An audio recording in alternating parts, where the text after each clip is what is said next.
Hello everyone, welcome to today's session. Today we are going to discuss EPFO 2012 paper. आज हम EPFO 2012 का जो प्रश्न पत्र है उससे इतिहास के सवाल डिस्कस करने वाले हैं. हम एंशिएंट, मेडिवल, मॉडर्न तीनों ही हिस्ट्री से जो भी क्वेश्चन पेपर में क्वेश्चंस आए हैं सारे पेपर्स डिस्कस करेंगे. आज हम 2012 का पेपर स्टार्ट करते हैं. So let us begin with the very first question which was asked. By the early 19th century, British earned out detailed surveys. There are two sentences, दो sentences दिए हुए हैं. हमें बताना है कि उनमें से कौन से sentences ठीक हैं. पहला सेंटेंस है 19वीं सदी के प्रारंभ में ब्रिटिशर्स ने विस्तृत सर्वेक्षण किए. क्या ये स्टेटमेंट ठीक है? आपने मॉडर्न इंडियन हिस्ट्री कवर करी है. यू नो कि 19th सेंचुरी के स्टार्टिंग में ब्रिटिशर्स ने बहुत सारे सर्वेस किए थे. उसमें रेवेन्यू सर्वेस भी थे, सेंसस भी था एंड बहुत सारे ऐसे सर्वेस थे जिससे वो इंडिया की soil quality, agricultural pattern, topography, flora, फोना, लॉजिकल हिस्ट्रीज, इन सब के बारे में जानना चाहते थे. So the thing is, second statement, यह प्रयास स्थलाकृति, मिट्टी की गुणवत्ता, वनस्पतियों, जीवों, तार्किक इतिहास और फसल के पैटर्न को जानने का था. इनमें से कौन सा कथन सही है आपको ये बताना है.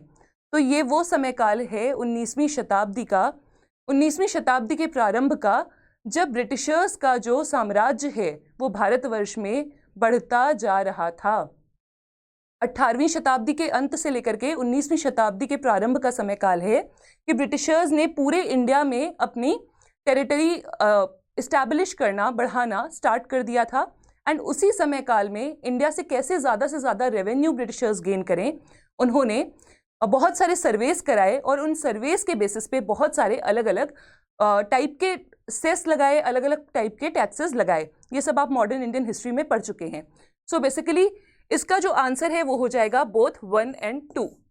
दोनों ही स्टेटमेंट्स ठीक हैं कि सर्वेस कराए, और वो सर्वेस जो हैं उनका क्या कंटेंट था, वो जो कंटेंट दिया हुआ है वो भी ठीक है. So both A and B are correct.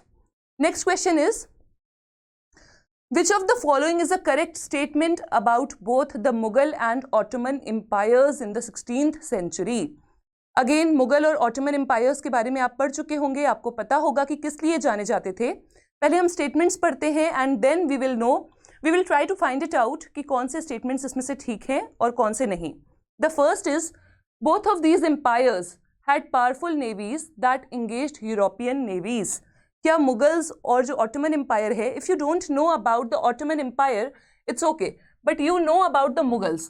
सो क्या मुगल्स का यूरोपियन नेवीज के साथ कोई भी कॉन्टैक्ट था? यूरोपियन नेवीज के साथ इंगेज्ड थे Mughals? No, Mughals were not at all engaged. So हमें करेक्ट स्टेटमेंट बताना है, इसलिए ये स्टेटमेंट फर्स्ट गलत हो जाएगा. Second is, both of these empires expanded through the use of gun powder weapons and extensive bureaucracies. क्या ऐसा था कि ब्रिटिशर्स और ऑटोमन एम्पायर जो थे उन्होंने गन पाउडर वेपन्स को यूज़ करके अपने एम्पायर को बढ़ाया? क्या उन्होंने बारूद के हथियारों का प्रयोग किया था? जी बिल्कुल किया था.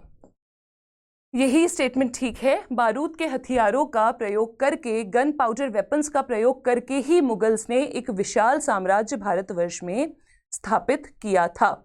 And even if you try to find it out कि which rules or which empires are known as gunpowder empires, बारूद के हथियारों का प्रयोग करके भारतवर्ष की बात अगर हम करें तो वहाँ पे किस एम्पायर ने रूल किया, तो सबसे पहले आपको मुगल वंश, मुगल साम्राज्य का नाम मिलेगा. तो गन पाउडर वेपन्स जहाँ भी आएगा आपको उसको मुगल्स के साथ रिलेट करना है. ओके, ऑटोमेटिकली ये आंसर ठीक हो जाएगा even if you don't know about the Ottoman empire. बाकी के सेंटेंसेस भी डिस्कस कर लेते हैं. Third is, both of these empires give little monetary support to artistic and cultural endeavours. इन दोनों साम्राज्यों ने कलात्मक और सांस्कृतिक प्रयासों को थोड़ा मौद्रिक समर्थन दिया, यानी कम समर्थन दिया, कम मॉनेटरी हेल्प की. क्या ऐसा था? अगर आपने हिस्ट्री को अच्छे से पढ़ा है तो आपको पता है कि जो मुगल वंश था वो अपने आर्ट, आर्किटेक्चर, कल्चर, इन चीज़ों के लिए प्रसिद्ध था. तो मुगल वंश के समय पे ये सारी जो चीज़ें हैं उनमें बढ़ोतरी ही हो रही थी, कुछ भी घट नहीं रहा था. So this statement is again wrong.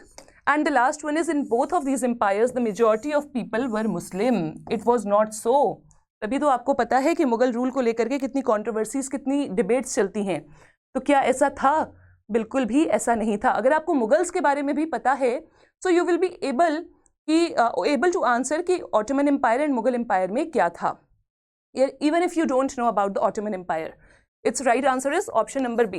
Both of these empires expanded through the use of gunpowder weapons and extensive bureaucracies. Okay, next is, which is the correct meaning of the term of primogeniture? Primogeniture को शब्द का सही अर्थ क्या है? सबसे पहले देखिए primogeniture, अगर आपको मीनिंग पता है वेल एंड गुड, ये सिद्धांत सबको पता ही होगा. If you don't know, divide the word. Prime is important, someone who is important, right? Geniture has something to do with generation. तो सबसे important जो generation का व्यक्ति है, अगर हम हिंदी में देखें, प्राइमोजेनिचर को कहते हैं ज्येष्ठाधिकार. ज्येष्ठाधिकार, ओके. ज्येष्ठ मतलब जो सबसे बड़ा है या फिर सबसे इंपॉर्टेंट है. तो जो सबसे बड़ा है उसके अधिकार को कहा जाता है primogeniture. Let us see the options. Option number 1 is the favourite son inheriting his father's estate. Favourite son से इसका कोई भी रिश्ता नहीं है. Second is eldest son inheriting his father's estate.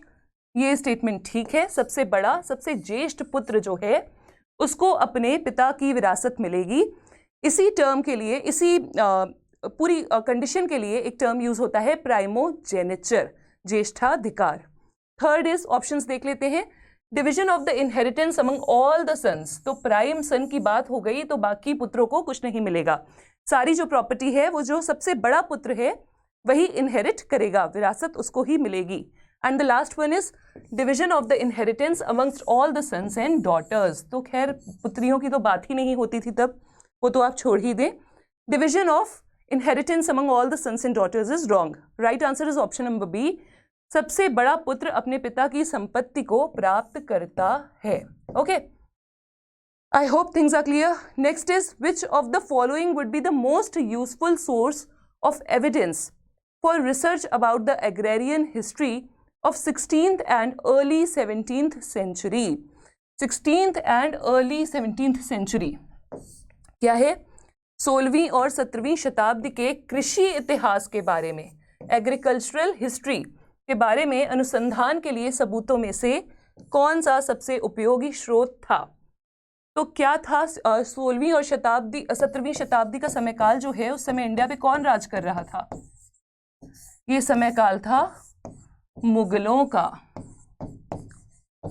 Mughals were there. Mughal साम्राज्य था भारतवर्ष में जो राज कर रहा था.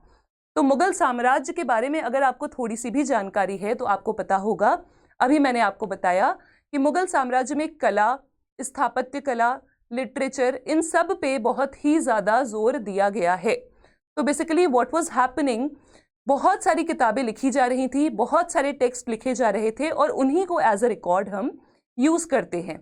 और वो टेक्स्ट कौन से थे? आपने नाम सुने होंगे, अकबरनामा, जहांगीरनामा, आलमगीरनामा. ये सारे जो भी टेक्स्ट हैं ये सारे लिखे जा रहे थे उस समय काल में. एक बार ऑप्शंस देखते हैं क्या है.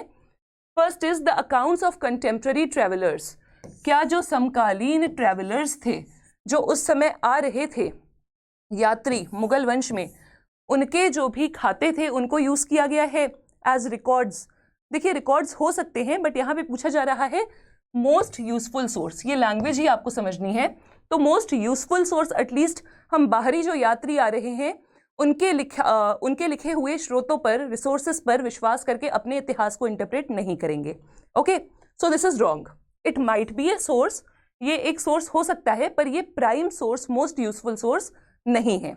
सेकेंड इज व्यक्तिगत राजस्व record, individual revenue records.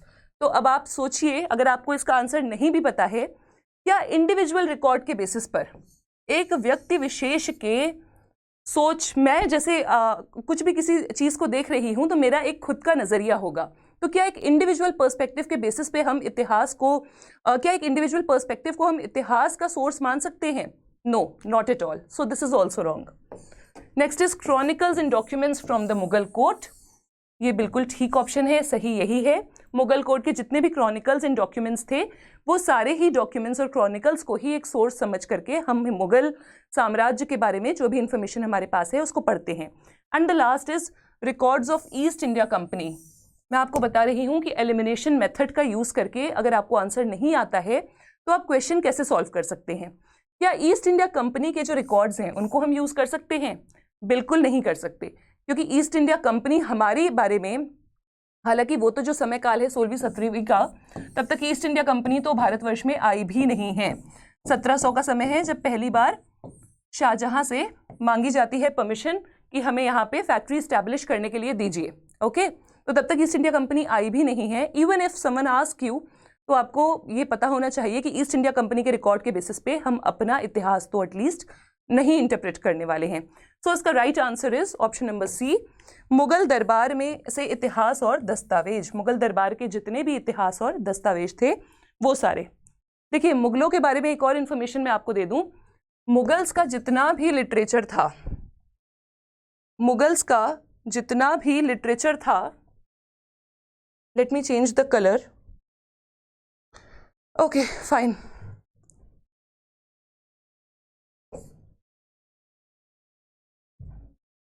Okay, Mughals का जितना भी लिटरेचर था वो सारा का सारा लिटरेचर जो है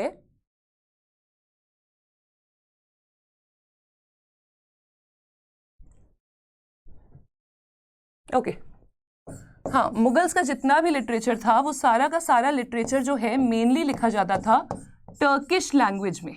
किस लैंग्वेज में? टर्किश लैंग्वेज में। अब टर्किश लैंग्वेज जो है it is also known as the mother tongue of Mughal empire. याद रखिएगा, हो सकता है प्रश्न पूछ लिया जाए कि मुगल एम्पायर में सबसे प्राइम जो लैंग्वेज थी या फिर उनकी जो मदर टंग थी वो कौन सी लैंग्वेज थी? वो थी टर्किश। अब आप सोचिए कि अकबर के समय में तो पर्शियन चलती थी, right? The first ruler who introduced Persian to the Mughal empire was Akbar.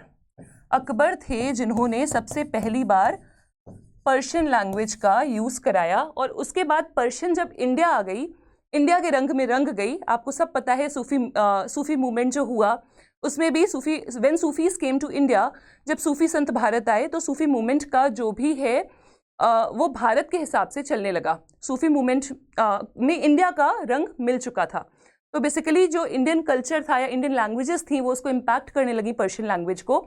And at the end क्या हुआ कि पर्शियन और हिंदवी भाषा जो इंडिया की लैंग्वेज थी वो लैंग्वेजेस मिल करके, पर्शियन एंड हिंदवी मिल करके एक नई लैंग्वेज को जन्म देती हैं। उस लैंग्वेज का नाम है उर्दू। ओके, तो आप कंफ्यूज मत होइएगा, उर्दू और पर्शियन दो अलग अलग लैंग्वेजेस हैं, सेम नहीं है। ओके, सो ये हमारा एक लास्ट क्वेश्चन रह गया, इसको डिस्कस कर लेते हैं हम। The last question is consider the following. 4 events दिए हुए हैं, उन चारों इवेंट्स में से आपको बताना है कि कौन सा जो इवेंट है सबसे पहले हुआ है और उसके बाद कौन सा। क्रोनोलॉजिकल ऑर्डर में बेसिकली आपको लगाना है। क्रोनोलॉजिकल ऑर्डर में आपको लगाने हैं चारों इवेंट्स। चारों इवेंट्स कौन कौन से हैं? मॉडर्न इंडियन हिस्ट्री का प्रश्न है, बहुत ही फेमस, बहुत सारी प्रतियोगी परीक्षाओं में पूछा जा चुका है और पूछा जाएगा भी। First is Rowlatt Act movement, दूसरा है Kheda movement, Champaran movement and Ahmedabad mill strike. ये चारों जो हैं, ये चारों ही मूवमेंट्स किसके समय काल के हैं? महात्मा गांधी। जब गांधी जी आते हैं इंडिया तो वो अलग अलग जगहों पे कोई एक मास मूवमेंट लॉन्च करने से पहले अलग अलग जगहों पे अलग अलग मूवमेंट्स कराते हैं, अलग अलग मूवमेंट्स में पार्टिसिपेट करते हैं। तो ये सारे जो मूवमेंट्स हैं ये उसी समय के मूवमेंट्स हैं जब वो एंट्री लेते हैं इंडिया में। ओके, चलिए देखते हैं। इसका सही ऑप्शन है, पहले मैं आपको बता दूं, option number A 3, 4, 2, 1। Third is Champaran, ये याद रख लीजिएगा, फैक्चुअल इंफॉर्मेशन है। सबसे पहले होता है चंपारण का सत्याग्रह। कहाँ पे? चंपारण, बिहार में। क्यों होता है? 3 कठिया मूवमेंट, वहां 3 कठिया सिस्टम लगाया गया था। 3 काठिया सिस्टम आपको पता है कि फार्मर्स को बोला गया था कि आपकी जो 3/20 जमीन है उस पे आपको नील की खेती करनी है, इंडिगो की खेती करनी है। इंडिगो की खेती फार्मर्स क्यों नहीं करना चाहते थे? इसलिए नहीं करना चाहते थे क्योंकि इंडिगो की खेती करने के बाद जो ज़मीन है उसकी उपजाऊ क्षमता खत्म हो जाती है या कम हो जाती है, और उनको एक अच्छा अमाउंट भी नहीं मिलता था नील की खेती करने के बदले में, तो इसलिए वो नहीं करना चाहते थे। और यही इशू था जहाँ पे गांधी जी गए थे चंपारण बिहार में और उन्होंने सेटलमेंट कराया था। So the very first movement where Gandhi ji participated was Champaran, और चंपारण इन चारों में से सबसे पहले हुआ था अगर क्रोनोलॉजिकल ऑर्डर में लगाने की बात की जाए तो। Okay, and then second is number 4 Ahmedabad mill strike, उसके बाद हुआ है खेड़ा सत्याग्रह और फिर हुआ है रॉलेट एक्ट मूवमेंट। अब ये आप याद रख लीजिएगा, Champaran, then Ahmedabad, then Kheda and then Rowlatt. Okay, Rowlatt Satyagraha के बारे में एक चीज़ मैं आपको और बता दूं, एक इम्पॉर्टेंट इन्फॉर्मेशन। रॉलेट एक्ट जो आया था उसमें ब्रिटिशर्स ने क्या किया था, उन्होंने कहा था कि भारतवर्ष के किसी भी रूल को वो अपने हिसाब से इंटरप्रेट कर सकते हैं और किसी को भी उठा करके जेल में बंद कर सकते हैं, और जिसको भी वो जेल में बंद करेंगे उसके खिलाफ कोई भी कार्यवाही होगी नहीं होगी, everything was in hands of Britishers. वो सबका सब जो था ब्रिटिशर्स डिसाइड कर रहे थे। ओके, सो रॉलेट एक्ट को कहा गया है नो वकील, नो अपील एंड नो दलील। हिंदी में दलील कहते हैं हम। नो वकील, नो अपील, नो दलील एक्ट। अगर आपसे पूछा जाए कि नो वकील, नो अपील एंड नो दलील एक्ट किसके लिए यूज किया गया है, तो वो था Rowlatt act. Okay, so we have discussed question paper of 2012. In next session we will discuss another question paper. Stay tuned, keep studying. Thank you so much.